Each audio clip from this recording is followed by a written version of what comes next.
চিন্তা করো না, এই গ্রামে আমাদের ভয়ের কাহিনী ছড়িয়ে পড়েছে। ভূতের পাঞ্জা দিয়ে লোক টেনে নেওয়ার কাহিনী শুনে কেউ আর কুয়োর ধারে আসে না। এখন রাস্তা পুরো ফাঁকা।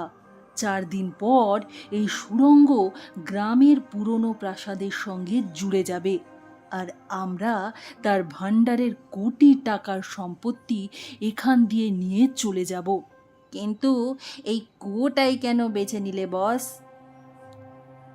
কারণ আমার স্টাডি অনুযায়ী ওই খাজানার কাছে যাওয়ার এটাই একমাত্র গোপন রাস্তা।